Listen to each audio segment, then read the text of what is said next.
그 면접위원 선발 기준에 대해서 말씀드리면 그 면접위원들은 그거를 금방 알아차릴 것이다. 그럼 신뢰가 떨어질 것이다. 그럼 결국엔 입사의문은 열리지 않을 것이다. 면접에 있어서 가장 중요한 건 제가 생각하기엔 저는 삼성전자에서 13년간 인사 담당자로 면접위원을 선발을 해보기도 했고 또 면접위원으로 참석을 하기도 했고 전체 과정을 총괄하는 경험이 있는데요. 제가 이 면접위원 선발 기준에 대해서 말씀드리려고 하는 이유는 크게 두 가지가 있는데 첫 번째는 여러분들이 만나게 될 분들이 누구인지를 어느 정도 알게 되면 적어도 심리적인 안정감을 가질 수 있어서 면접을 보기에 조금 더 편하지 않을까.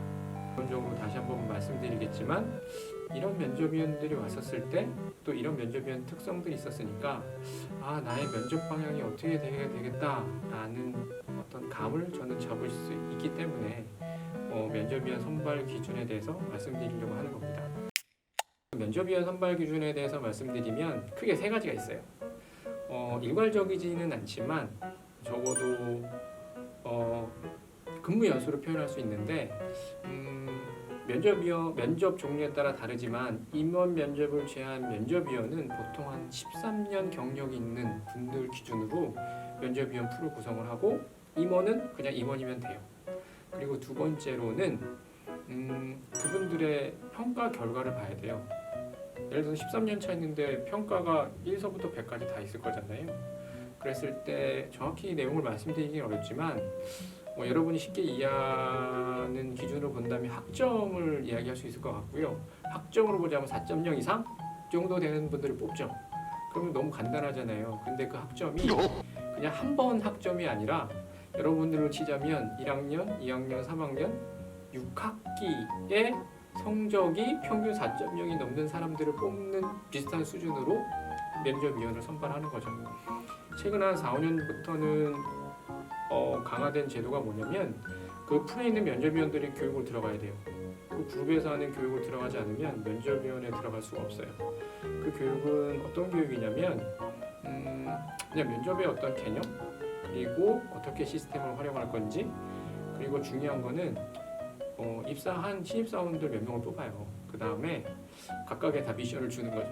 야, 너는 모르지? 근데 알아서 해봐. 너는 회사에 별로 관심 없는 척 좀 해봐.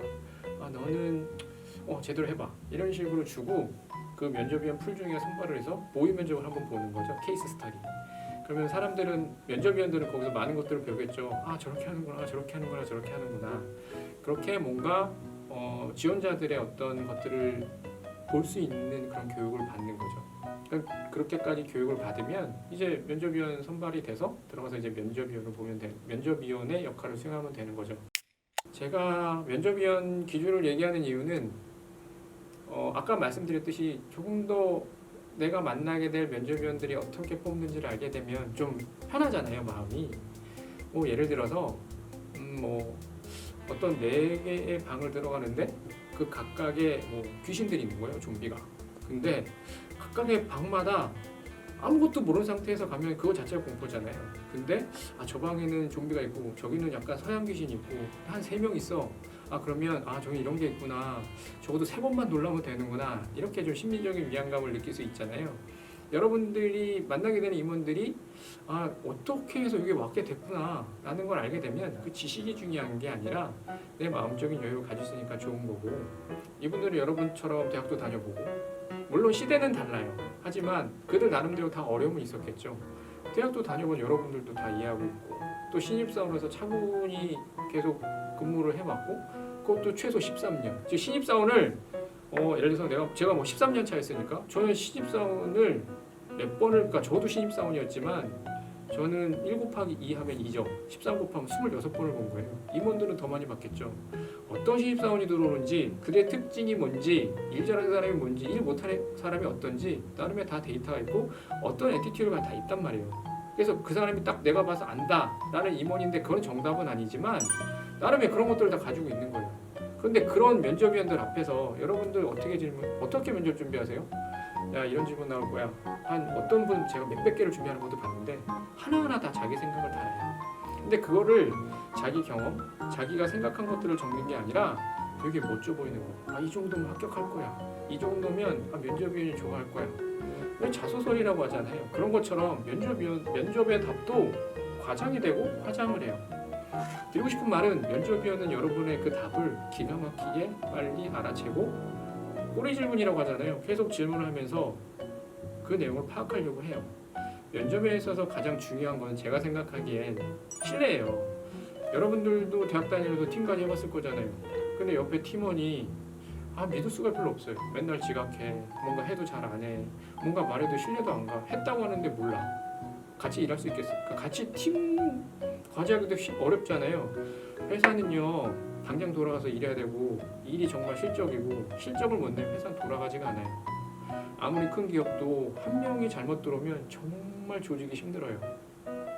그런데 거기서 제일 중요한 게 뭐겠어요? 우선은 서로 신뢰를 해야 일을 하고 일을 받고 뭔가를 할 거잖아요. 근데 면접 볼 때부터 신뢰가 떨어지면 그 면접은 더 이상 진행할 이유가 전혀 없어요. 그래서 여러분들에게 부탁하고 싶은 거는 만약에 면접에 대해서 화장을 하거나 과장을 하거나 그럴듯해 보이려고 하는 것들을 만들면 그 면접위원들은 그거를 금방 알아차릴 것이다. 그럼 신뢰가 떨어질 것이다. 그럼 결국엔 입사의문은 열리지 않을 것이다. 라는 거를 얘기해주고 싶은 거죠.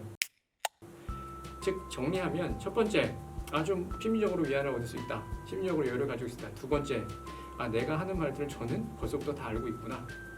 그러니 아까 면접에서 제가 초반에 얘기한 것처럼 생각을 해야 되고 나의 얘기를 해야 되고 나의 경험을 얘기해야 된다 라는 거를 말씀드리는 거고요. 물론 당장 준비도 안 되는 면접을 봐야 되는데 어떻게 해야 되냐, 잘 보여야 되는데 그 잘 보이는 건 절대 나쁘지는 않지만 그래도 어떤 방향을 가지고 해야 되는지 앞으로 시간을 두고 제가 말씀을 드리려고 합니다.